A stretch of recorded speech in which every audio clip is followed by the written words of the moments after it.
अंतःकरण नाही. कोणत्याही भौतिक चिन्हाने त्याला जाणता येत नाही. त्याला ठराविक आकार नाही म्हणून तो अव्यक्त आहे. म्हणजे त्याला चेतनायुक्त आहे. तो जीव होय. या शरीरामध्ये चेतनायुक्त जीव आहे. तोच जीव आमचं आत्म्याचं कल्याण करणार आहे.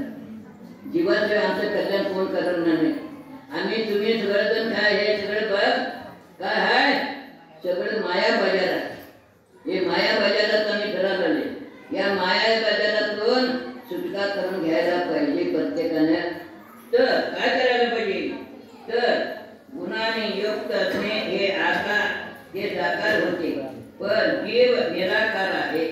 जीव कसं काय, जीव निराकार आहे म्हणजे त्याला आकार नाही. कुठल्या शरीरामध्ये जाऊन जन्मतोय त्याचा आकार होत आहे. ज्याच्या त्याच्या कर्मानुसार जसं बंद मानलं जात आहे तसंच त्याला तिथं काय होतंय, उत्पत्ती होते. त्या कर्मानुसार ज्या शरीरामध्ये उत्पन्न होतंय त्या शरीराच्या आकारात होते. त्या शरीरापेक्षा थोडंसं बारीक असतं जीव. आता हा जीव चैतन्य ज्ञान स्वरूप आहे. हा जीव कसा आहे, चैतन्य स्वरूप आहे. आणि जाणणारा पाहणारा ज्ञाता दृष्टा उपयोगी आहे. आत्मा आमचा कसा आहे, ज्ञाता आणि दृष्टा आहे. जाणणे आणि पाहणे हे दोनच काम करते, तिसरे काम करत नाही. परंतु या शरीराच्या संयोगानं शरीराला मैत्री करून घेत आहे आणि शरीराप्रमाणे तो वागतोय. म्हणून आम्हाला कर्माचं बंध होत आहे.